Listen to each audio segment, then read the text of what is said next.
on YouTube where the past comes alive. Brian's knife showcasing them vintage pocket knives. Every blade tells a story, rusty but grand, reminding me of the knives once held in my dad's hand. It's Brian with Brian's Knives. I heard someone mention that their Buck Spitfire had maybe some metal shavings fall down around the pivot from where these holes right here are drilled during the manufacturing process. So I thought, you know what? I'm going to take my knife apart and see if that's true with my knife. I guess he found some metal burrs that was impacting the pivot there. So we're going to take it apart and take a look and see what we have here. So just bear with me as we work on that.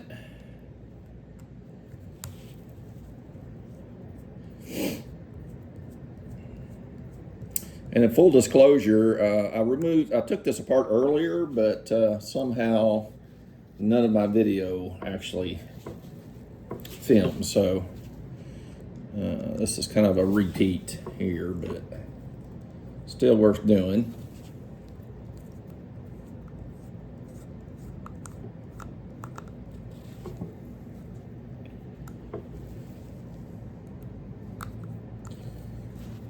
So just taking these torque screws out.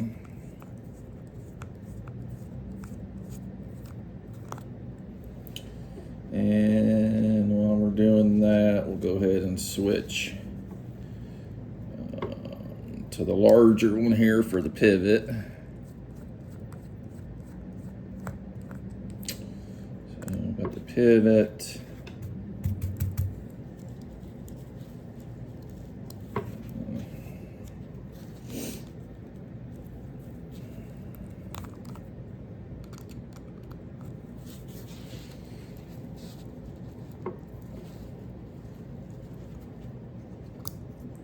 Okay, so I've got these here.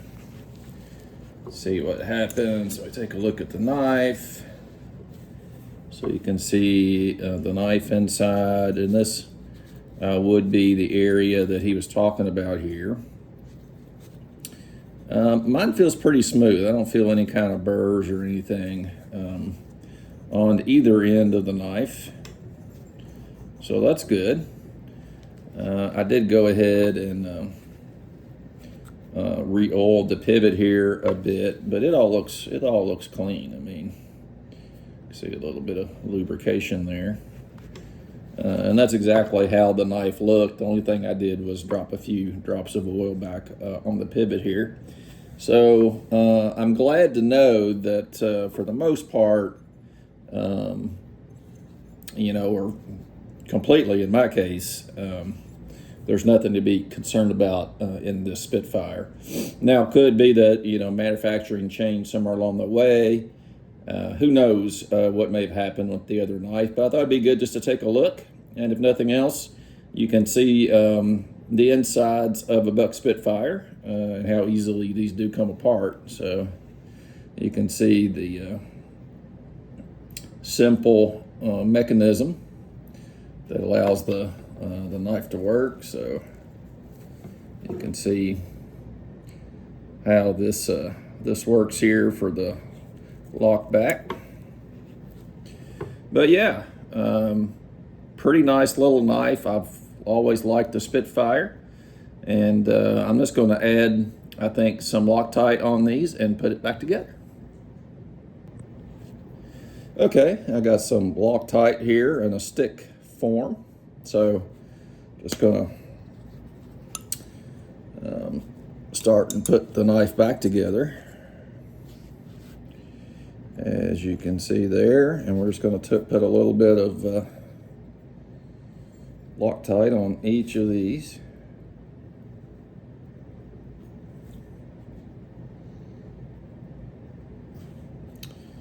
Okay, put that in there. And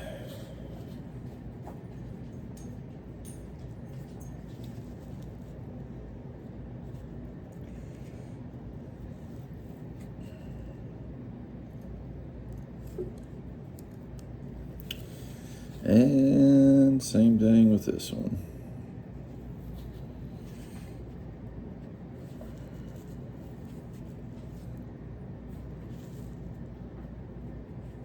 Okay.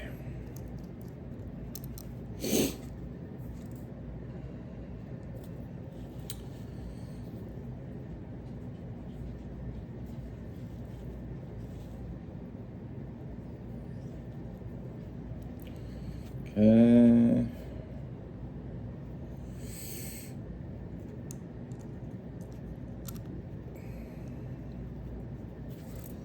Okay, and then we're just going to go and tighten these back up.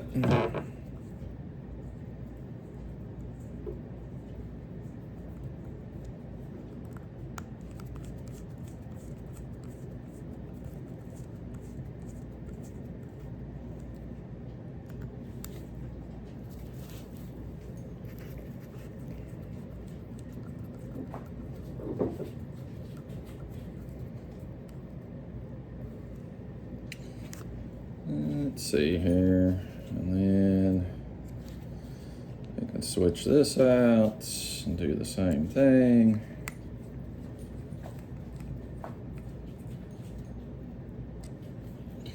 Okay, let's look at the back here. So that one probably needs to be a little bit tighter.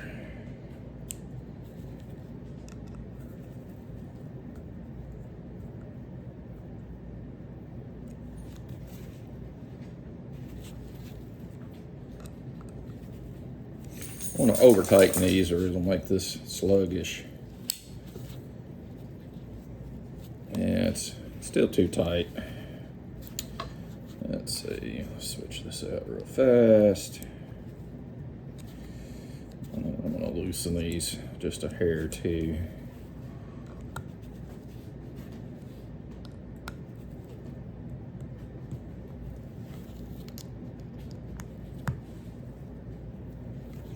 See what this is like now.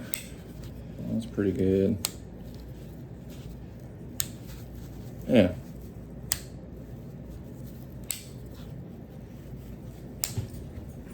Now this knife has always been on the stiff side. I don't think that it's ever going to be super. It's not going to be droppy sheddy for sure. But anyway, there we are, guys. All put back together. And like I said, this Spitfire turned out great. No issues with it at all. And so I'd be curious just to know if that was just a one-off that I saw the video on, or if this happens more often than that. But anyway, thought I would just take you along for the ride, let you check it out. And as always, appreciate you tuning in. Hope you have a great day. Thanks for watching, guys. Take care. Bye. As the video ends and the screen fades to black, I feel a warmth from the memories it brings back. Dad's legacy lives on in each collector's find. In those vintage blades, I feel them close intertwined.